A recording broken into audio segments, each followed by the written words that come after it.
The first approach is the Henry approach on the volar side of the radius. We shall now take a closer look at this area and give a brief outline of its anatomy.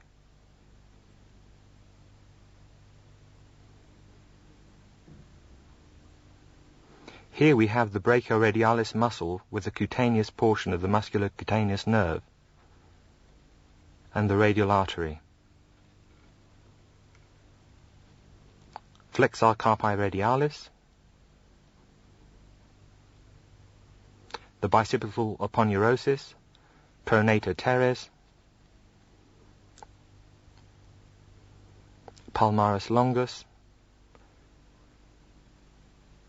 and the superficial branch of the radial nerve.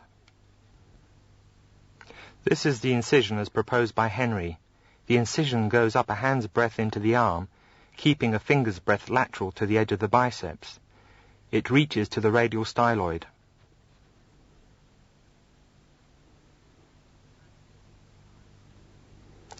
The fascia is incised along the medial border of the brachioradialis muscle.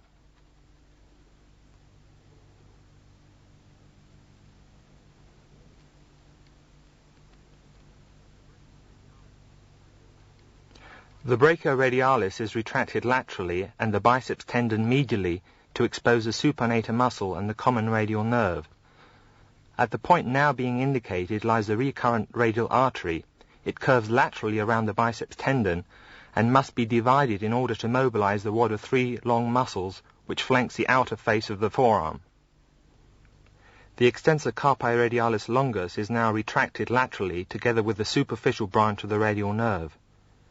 The deep branch of the radial nerve can be seen penetrating the supinator muscle.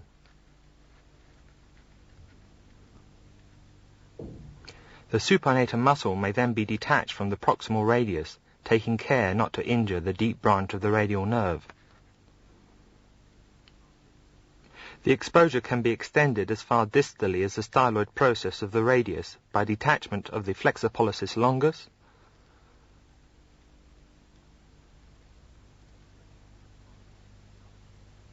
the flexor digitorum superficialis, and the pronator teres muscles, thereby giving access to the entire shaft of the radius. Pronation of the arm will facilitate the exposure. This movement, however, cannot be illustrated with this model.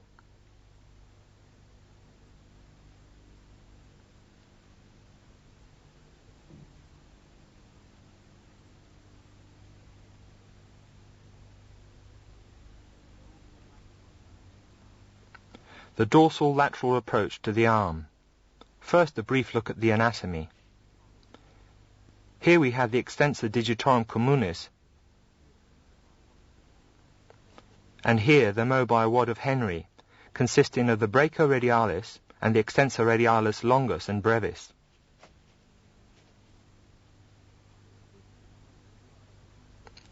The incision is made on a line joining the lateral epicondyle of the humerus with the radial styloid process along the dorsal border of the mobile wad. Beware of injury to the superficial branch of the radial nerve, which emerges between the brachioradialis and the extensor carpi radialis longus. A split is now made in the intramuscular septum between the mobile wad and the extensor digitorum communis up to the lateral epicondyle of the humerus.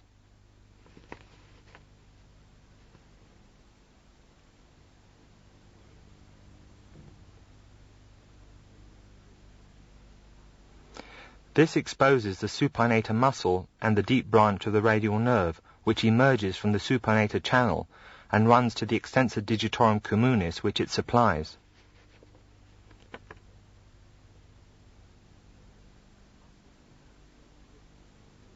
The muscle and nerve may be lifted from the radius, allowing a plate to be inserted in a distal to proximal direction beneath the supinator muscle and the deep branch of the radial nerve.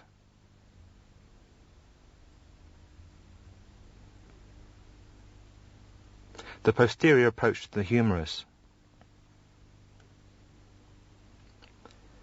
Here you can see the deltoid muscle, the lateral head of the triceps, the long head of the triceps, teres major and infraspinatus. and here the V-shaped interval between the two superficial heads of the triceps. The skin is incised along a line joining the posterior edge of the acromion with the olecranon. The lower border of the deltoid is identified and the fascia is incised, taking care not to injure the upper lateral cutaneous nerve of the arm. A finger can then be inserted into the space between the two superficial heads of the triceps, long and lateral.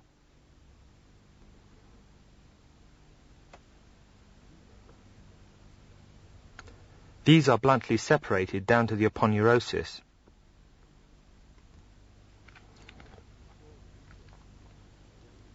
On the floor of the V-shaped interval are the radial nerve and deep brachial vessels.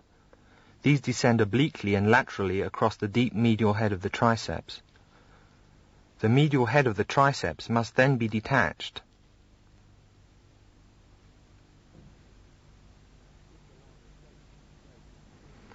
This allows a plate to be placed on the humerus underneath the radial nerve, deep brachial vessels, and the medial head of the triceps.